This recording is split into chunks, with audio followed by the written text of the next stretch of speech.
My mother-in-law caught me with another man and threatened to take my house in the divorce. She cornered me outside a coffee shop at 2 p.m. on a Tuesday wearing her lawyer smile and designer sunglasses. Hannah, I saw you with that man. Don't even try to deny it. My son deserves better than a cheating wife. I'd been married to Ethan for 3 years, and his mother, Heather, had never liked me. Not once. At our wedding, she complained about my dress being too plain. When we bought our first house, she said I'd picked the wrong neighborhood. Every Sunday dinner felt like an interrogation. But this was different. Her hands were shaking with rage. I tried to explain, but she cut me off, pointing at my friend Benjamin standing next to me holding a briefcase. This is proof enough, she hissed loud enough that people on the street were staring. Hand over that land you bought or we're taking you to court today. The land she meant was a plot near the station. I'd saved for 2 years to buy it in my name only. My inheritance from my grandmother, plus every bonus I'd ever earned. Ethan had wanted it in his name, but I refused. Now I knew why she was so focused on it. She'd already called her lawyer who showed up 20 minutes later. A gray-haired man in an expensive suit carrying a leather briefcase. He looked at me like I was already guilty. Mrs. Wilson has explained the situation, he said, pulling out a notepad. We're prepared to file today unless you're willing to negotiate the property settlement. Benjamin, my friend, stayed quiet the whole time, probably terrified. He'd only agreed to meet me because I'd said it was urgent. Now he was trapped in the middle of my mother-in-law's ambush. Heather crossed her arms triumphantly. My son has given you everything, and this is how you repay him? Sneaking around with other men while he works himself to death. I felt my face getting hot. Ethan works himself to death? He's been coming home at midnight for 6 months, claiming overtime. Prove it, she snapped. Prove he's not the devoted husband I raised him to be. The lawyer adjusted his glasses. Mrs. Wilson, perhaps we should speak privately first before making accusations we can't substantiate. No, Heather said, her voice rising. She's been caught red-handed. I want this settled now. Fine, I said, my voice steady. I pulled out my phone. You want proof? Check everything. Every message, every photo, every call log. Go ahead. The lawyer hesitated, but Heather snatched my phone from my hand. She tried my birthday as the password. Wrong. Then she tried Ethan's birthday. It opened. She handed it to the lawyer with a satisfied smile. Find the evidence, she ordered. He scrolled for maybe 30 seconds, then a minute. His expression shifted from professional detachment to confusion to something close to alarm. He looked at Heather, then back at the screen, then at me. Mrs. Wilson, he said quietly, this isn't what you think. What do you mean? She snapped. That's clearly proof of an affair. Look at all those messages with men. The lawyer's face had gone pale. Ma'am, these messages you're looking at are between your son Ethan and someone named Ashley. They've been seeing each other for 8 months. There are hotel receipts, dinner reservations, intimate photographs. The coffee shop went silent. Even the espresso machine seemed to stop hissing. My mother-in-law's face drained of color. Impossible, she whispered. My Ethan would never. He's a good boy. I raised him right. You're lying. I finally spoke. The man you saw me with is Benjamin Harris, my divorce attorney. We were finalizing paperwork because your precious son has been lying to both of us for almost a year. Heather grabbed the phone from the lawyer, her hands shaking. She scrolled frantically through months of evidence. Screenshots of Ashley's apartment, messages about leaving me, promises that he'd file for divorce after he convinced me to put the land in his name too. One message from 3 weeks ago made her stop. It was Ethan texting Ashley. Mom will help me get the house and land in the divorce. She already hates Hannah. This will be easy. Heather looked up from the phone with tears running down her face but smiling through them in this broken way. He called me before he proposed to you, asked if I thought he was making a mistake. She grabbed my wrist hard enough to hurt. But if you leave him, he'll come back to me. He always does when he's hurt. She pulled me closer, her grip tightening. We'll go back to Sunday dinners, just the two of us. Behind her shoulder, I saw Ethan's car pull into the parking lot, and when he got out, Ashley was with him, her hand protectively over her stomach in a way that made my blood run cold. I looked straight at Heather and said, ask your son when he was planning to tell you about the baby. Heather's grip on my wrist went slack. She turned around slowly, like she was scared of what she'd see. Ethan was walking toward us with this fake, confused expression, but Ashley stayed by the car looking nervous as hell. Her hand was still on her stomach, kind of protective, you know?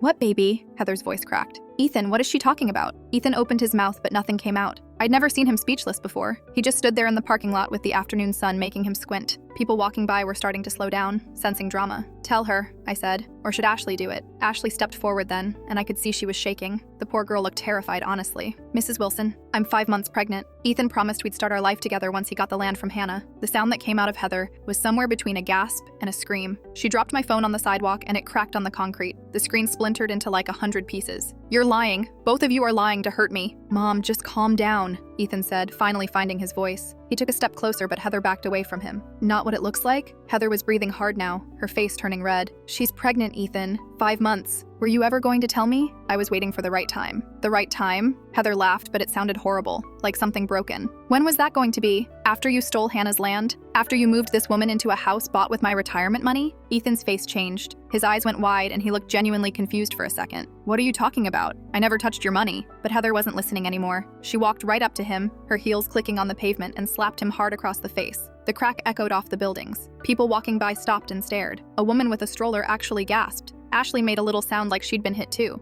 Ethan's head snapped to the side, and when he looked back at his mother, there was a red handprint blooming across his cheek. "You used me," Heather said, her voice shaking but loud. "You made me attack Hannah so you could steal from her. And the whole time you were playing house with this pregnant girl." The lawyer who'd been standing there the whole time cleared his throat. "I think I should go. Mrs. Wilson, if you still need legal representation, my office is not the right fit for this situation." He walked to his car without looking back, basically running away from the mess he'd walked into. I picked up my cracked phone from the sidewalk. The screen still worked, but there were sharp edges now. Benjamin touched my arm gently. "We should probably leave too," but I couldn't move. I was watching Heather fall apart in real time. She kept looking between Ethan and Ashley like she couldn't figure out which one to blame more. Her whole body was trembling. "How could you do this to me?" Heather whispered, and for a second she sounded like a little kid. "I'm your mother." Ethan rubbed his face where she'd hit him. "This isn't about you, Mom." "Everything is about me!" Heather screamed it so loud that a woman across the street jumped. "I raised you alone after your father left. I gave you everything. I worked 2 jobs so you could go to college. And you repay me by turning me into a villain so you can cheat on your wife?" Ashley started crying quietly by the car. She had her arms wrapped around herself, trying to look small. Ethan looked at her, then at his mother, then at me. For a second, I almost felt bad for him. Almost. He looked like a cornered animal. "Hannah, can we talk?" Ethan said, his voice suddenly soft, trying a different approach. "Alone? Just 5 minutes?" "No," I said. "We're way past talking. Benjamin has the divorce papers ready to file. You'll be served next week. You can't do this. Watch me." I walked to Benjamin's car and got in. Through the window, I watched Heather collapse onto a bench outside the coffee shop, her whole body shaking with sobs. Ethan stood in the middle of the parking lot looking lost, like someone had just told him the world was ending. Ashley had her arms wrapped around herself, still crying, mascara running down her face. Benjamin started the car, and we pulled out onto the street. "That was intense," he said, which was probably the understatement of the year. "Yeah,"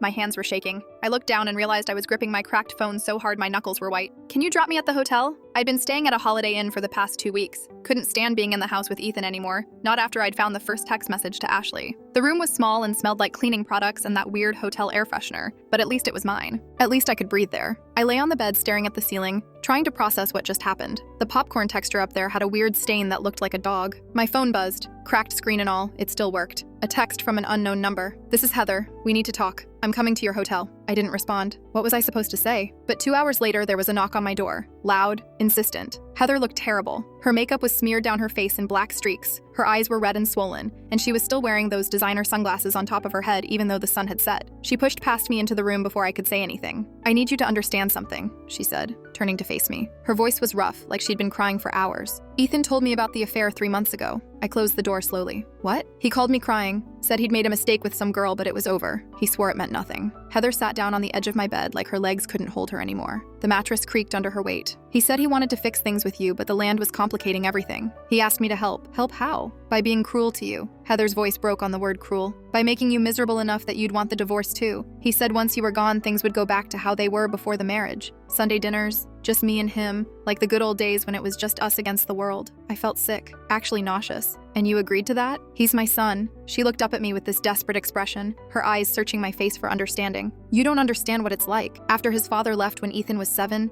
it was just the 2 of us. No child support, no help from anyone. I worked myself half to death to give him everything. When he got married to you, it felt like I was losing him too, like he didn't need me anymore. So when he called me crying, when he said he needed me, said we could be close again, I did what he asked. You tried to destroy me for him. I know." Heather started crying again, these big gulping sobs that shook her whole body. "But I never knew about the baby. He swore Ashley was just a fling, that it was over and done with. If I'd known she was pregnant, if I'd known he was planning to leave you for her and start a whole new life, I never would have helped him. You have to believe me." I sat down in the chair by the window. The vinyl squeaked. "Why are you telling me this now?" "Because I need you to know that I'm not the monster you think I am. I was used too. Ethan played both of us. He made me think I was getting my son back when really he was just using me as a weapon against you. You were complicit from the beginning, Heather. You knew he was cheating and you still helped him try to steal my land. That makes you just as bad as him." "I know." She wiped her face with her sleeve, smearing her makeup even more. "I know what I did was wrong, but please, you have to understand. He's my baby, my only child. I would do anything for him. I'd walk through fire for that boy. Even help him destroy someone's life?" She didn't answer, just sat there crying. My phone buzzed again. Another text, this time from Ethan. "We need to talk about what happens next. Don't make this harder than it needs to be." I showed the screen to Heather. She read it and her face twisted. "He still thinks he's going to win. He still thinks he can manipulate everyone into giving him what he wants." "Can I tell you something?" I said. "I have all of Ethan's messages, not just the ones with Ashley, all of them." Heather looked confused. "What do you mean?" "I mean I have texts where he talks about you too, about how he really feels about his devoted mother who would do anything for him." Her face went white, actually white, like all the blood drained out. "What does he say? Do you really want to know?" "No," she whispered. Then, after a long pause, "Yes, I need to know. I pulled up my phone and found the conversation I was looking for. Ethan and Ashley, from 6 weeks ago. I started reading out loud, my voice flat. Ashley wrote, "Your mom is really intense about this divorce thing. Are you sure we can trust her?" And Ethan replied, "Trust her? She's a useful idiot. She'll do whatever I say if I pretend to need her. It's honestly pathetic how desperate she is for my attention." Heather made a sound like she'd been punched in the stomach. I kept reading. Ashley wrote back, "That's harsh." And Ethan said, "You don't know what it's like growing up with her. Suffocating doesn't even cover it. She acts like she owns me just because Dad left. Once we get the land and I'm rid of Hannah, we're moving far away from Mom too. Like, different state far. I'm done being her emotional support animal." "Stop," Heather said. "Please stop." But I didn't. Something mean in me wanted her to hear all of it. Here's one from last month. Ashley asked if you knew about the baby, and Ethan said, "God, no." She'd lose her mind and probably try to take over the whole pregnancy, start buying baby clothes and picking out names without asking us. We'll tell her after the baby's born and we're already settled somewhere she can't reach us easily. Maybe we'll send a Christmas card or something. I looked up. Should I keep going? There's like 50 more messages where he calls you clingy and talks about how to keep you at arm's length. Heather stood up fast and ran to the bathroom. I heard her throwing up, these horrible retching sounds. She was in there for maybe 5 minutes. The fan was running and I could hear her crying between heaves. When she came out, her face was gray and she smelled like vomit. Why would he say those things about me? Her voice was so small, like a child's. I gave him everything. I sacrificed my entire life for him, because that's who he is. He uses people. You, me, Ashley. Everyone's just a tool to get what he wants. And when he's done with the tool, he throws it away. Heather sat back down on the bed and put her face in her hands. I created this. I made him think he could treat people this way because I always let him get away with everything. When he was little, when he'd bully other kids at school, I'd make excuses, say they provoked him. When he got in trouble for cheating on a test in high school, I blamed the teacher for making it too hard. I turned him into this monster who thinks consequences don't apply to him. Probably, I said. But that doesn't change what he did to me. She looked up, her mascara making black tracks down her face. What are you going to do now? I'm going to divorce him and keep my land. That's not negotiable. And Ashley? What about her? Heather's eyes got this strange look, hard and cold. She took my son from me. She's carrying his child. She ruined everything. Ethan ruined everything. Ashley's just another person he lied to, honestly. No. Heather stood up, and there was something different about her now. Her voice was steadier, angrier. She knew he was married. She chose to sleep with him anyway. She doesn't get to play victim here. I watched her pace around my small hotel room, her heels leaving marks in the carpet. What are you thinking? I'm thinking, Heather said slowly, that watching Ethan lose everything would hurt him more than just divorcing him and walking away. I'm listening. She turned to face me. Help me destroy his relationship with Ashley. Make her leave him. Take away the future he planned with her and that baby. Why would I do that? Because you want revenge. I can see it in your face. The divorce isn't enough for you. You want him to feel what you felt when you found out he'd been lying to you for months. She wasn't wrong.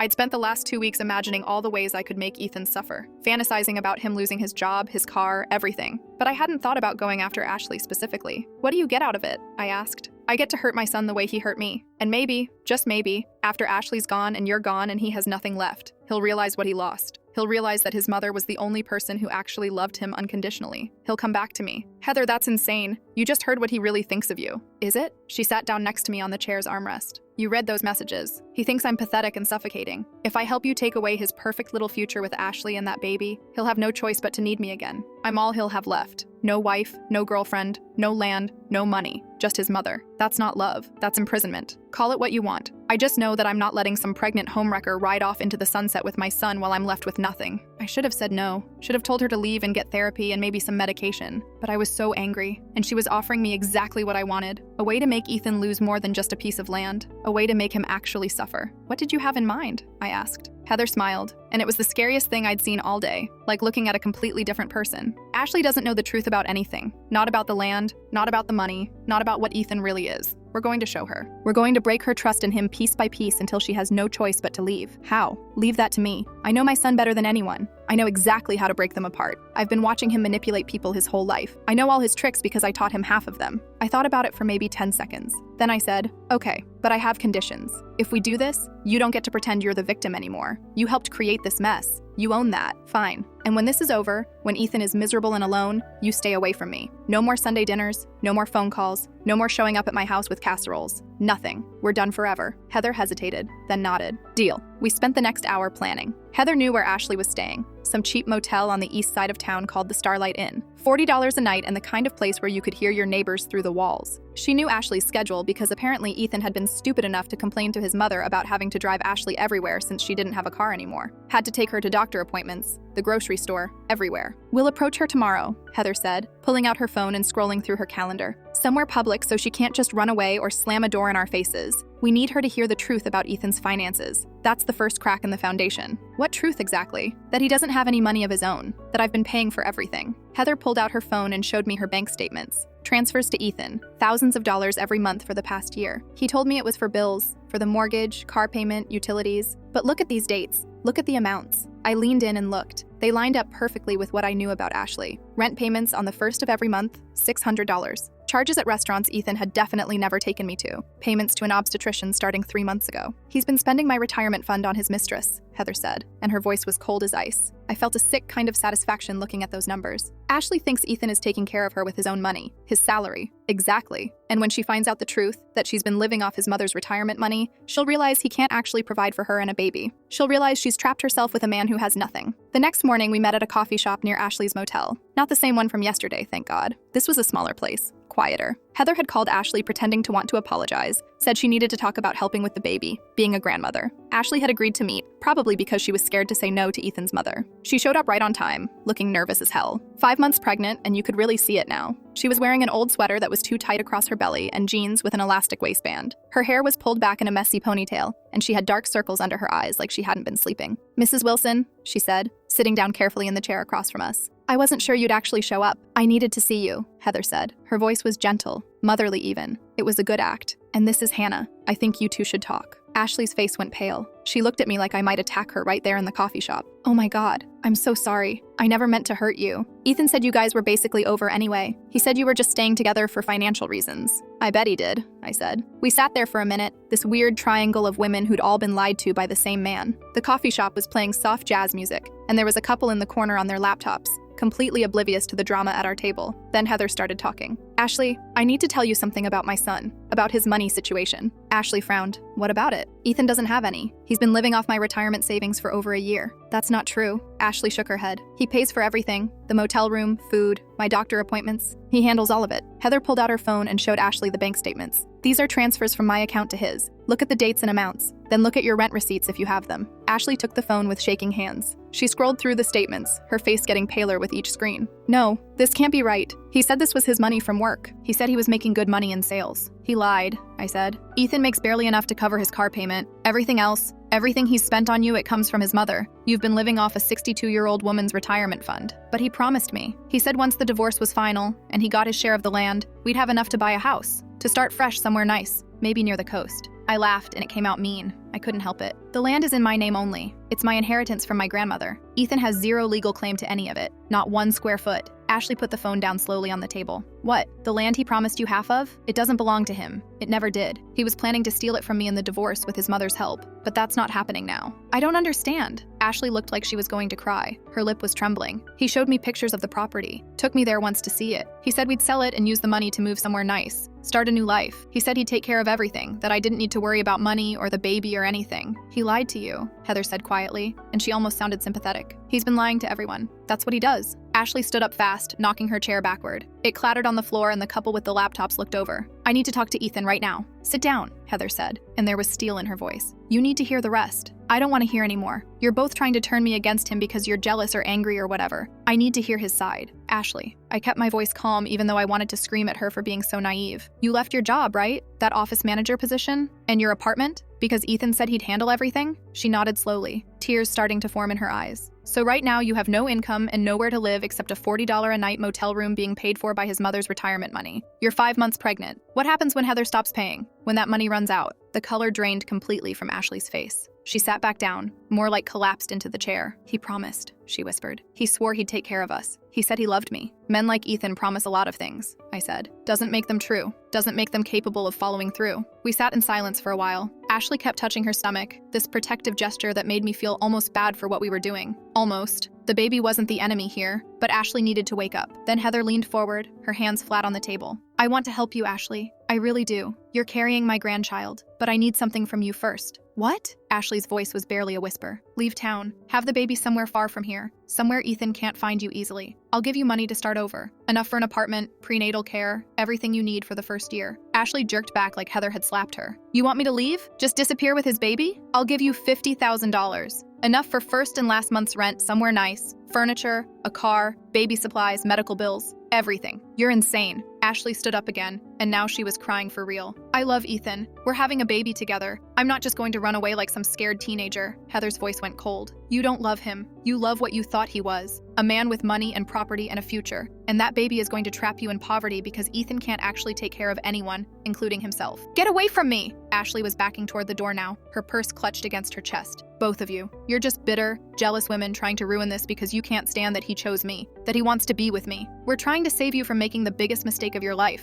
I said, standing up too. But Ashley was already gone, practically running out of the coffee shop. The door slammed behind her, and the little bell above it rang violently. Heather sighed and took a sip of her coffee like nothing had happened. That didn't go how I planned. You pushed too hard with the money thing, offering her cash to disappear. Of course she ran. Good, Heather said, and she was smiling again, that scary smile. Now she's scared. Scared people make mistakes. She'll call Ethan hysterical about us ambushing her and he'll say the wrong thing because he always does when he's cornered, and everything will start to crack. The foundation is crumbling already. You're scary, you know that? I learned from the best. My son taught me how to manipulate people, how to play them against each other. I just never used it against him before. I'm just better at it than he is because I've had more practice. We were right about Ashley calling Ethan. Later that night, around 10 p.m., he showed up at my hotel. I heard him before I saw him, pounding on the door so hard I thought he might break it down. I opened it and he was furious. I'd never seen him that angry, not in 3 years of marriage. His face was red and he was breathing hard like he'd run up the 3 flights of stairs. What the hell did you say to Ashley? He pushed past me into the room. Get out, Ethan. Not until you explain why my pregnant girlfriend is having a panic attack because you and my mother cornered her at a coffee shop and told her a bunch of lies. We didn't tell her lies. We told her the truth. What truth? That I'm a liar? That I don't have money? You're trying to turn everyone against me and it's not going to work. I crossed my arms and stood my ground. You turned everyone against you all by yourself. We just showed Ashley the receipts, your mother's bank statements, the proof that you've been spending her retirement money on your affair. This is insane. You're both insane. He started pacing, running his hands through his hair. It was standing up all weird. I never should have married you. Biggest mistake of my life. I should have listened to my gut. Feelings mutual, honestly. He stopped pacing and looked at me. Really looked at me with this expression I'd never seen before. Pure hatred.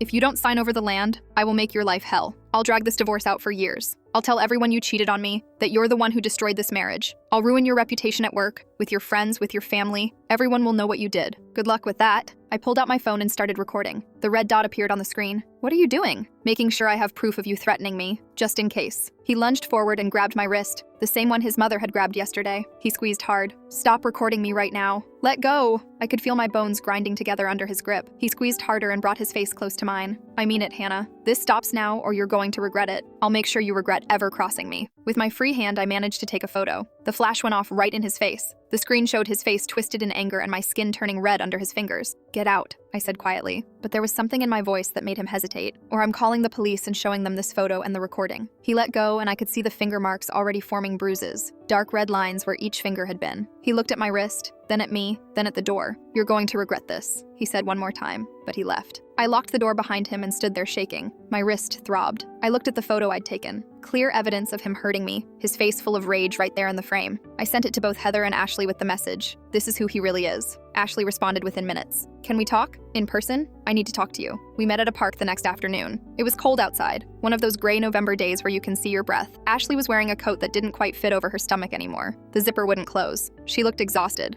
like she hadn't slept at all. Show me your wrist, she said as soon as I sat down on the bench next to her. I pulled up my sleeve. The bruises had gotten worse overnight, dark purple marks in the perfect shape of fingers. You could see each one individually. Ashley touched her own wrist like she could feel the pain through the air. He did that to you last night? Yeah, he was angry about us talking to you. He's been calling me constantly since yesterday, like every hour, texting me when I don't answer, demanding to know if I talk to his mother again, what we discussed, what you said about him. Ashley wrapped her arms around herself and stared at the playground in front of us. Some kids were playing on the swings. I'm scared of him now. Is that crazy? I'm carrying his baby and I'm scared of him. No, it's not crazy. It's smart. Self-preservation. But I'm supposed to love him and trust him and build a life with him. We're supposed to be a family. She started crying, quiet tears running down her face. What am I supposed to do, Hannah? I have nothing. No job, no apartment, no savings. I'm 5 months pregnant and I have absolutely nothing. I'd been thinking about this all night, about what to offer her, how to phrase it. I can give you $10,000 to start over somewhere else. Enough for first and last month's rent in a decent place, some furniture, baby supplies, a cushion while you figure things out. Ashley turned to look at me. Why would you do that? I slept with your husband. I helped destroy your marriage. Because I need you to testify in the divorce. Tell the court exactly what Ethan promised you about the land and money, all the lies he told. Put it in writing and sign it.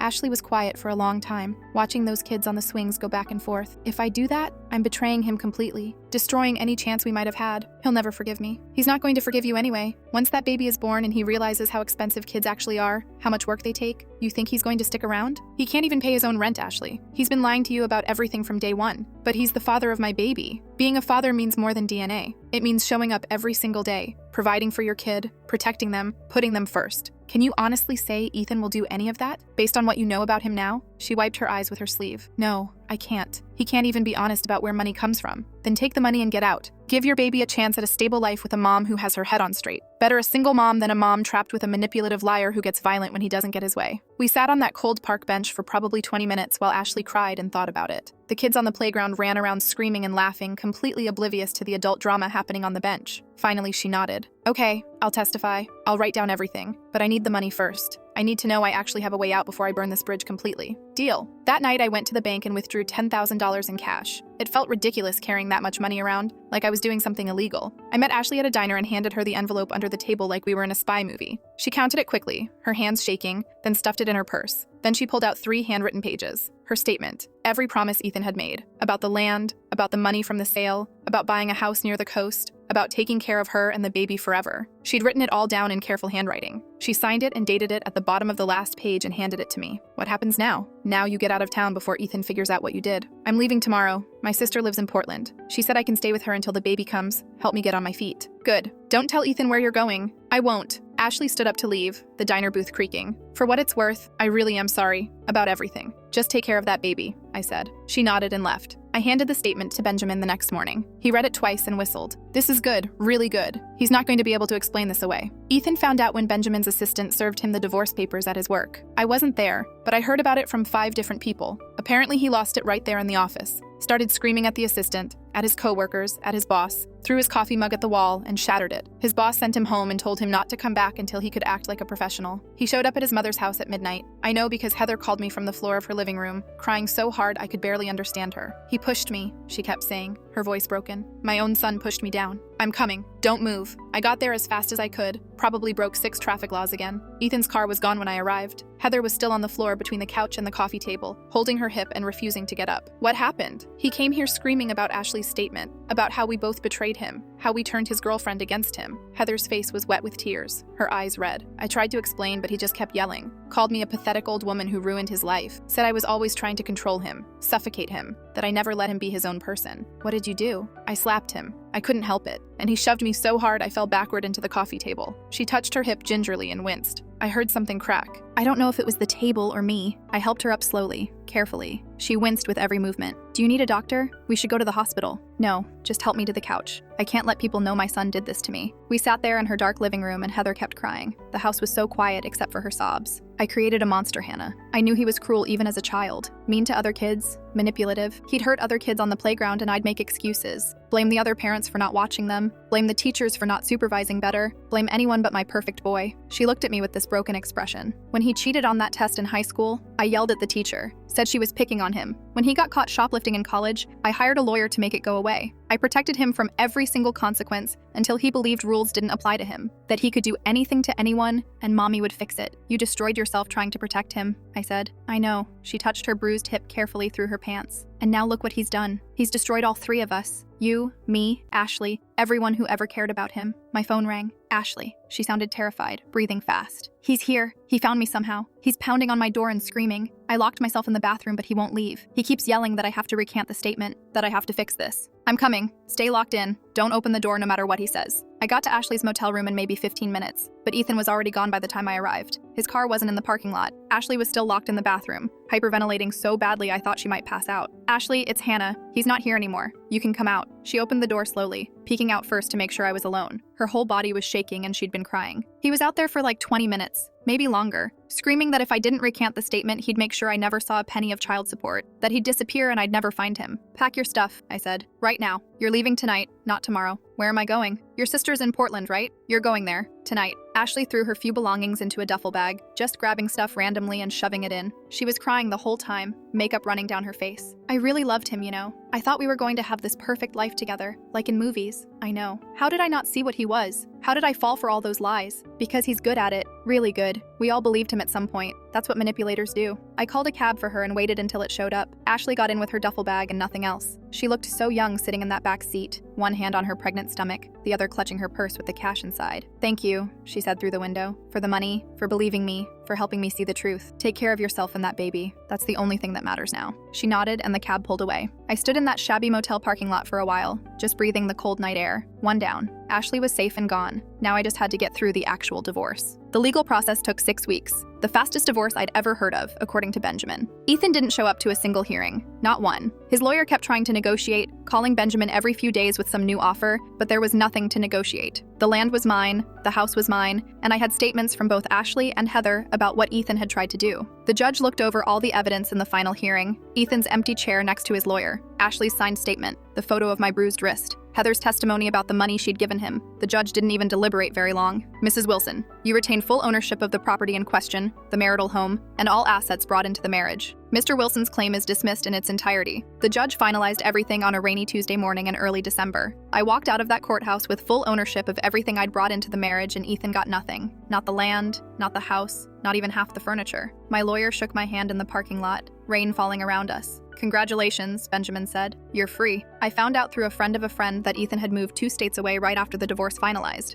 Arizona or Nevada, somewhere hot and dry. Somewhere no one knew him or his history. He wasn't talking to his mother anymore. Hadn't called Heather even once since the night he pushed her down. Heather tried to call me a few times after the divorce finalized. The first couple times I just looked at her name on my phone screen and let it go to voicemail. But the third time I picked up. I don't know why. Maybe curiosity, maybe pity. "Hannah," her voice sounded small and broken. Nothing like the confident woman who'd ambushed me outside that coffee shop months ago. "I know you don't want to hear from me. I know we said we'd never talk again, but I needed to ask you something." "What?" There was a long pause. I could hear her breathing on the other end of the line, shaky and uneven. "Do you think he'll ever forgive me? Do you think there's any chance Ethan will come back?" I stood in my kitchen, the kitchen of the house I'd fought to keep, looking out at the backyard through the window. It was raining and the yard looked gray and empty. "No, Heather, I don't think he will." She didn't say anything for a long time. I could hear her crying softly. "He's not worth forgiving anyway," I said. Then I hung up and blocked her number.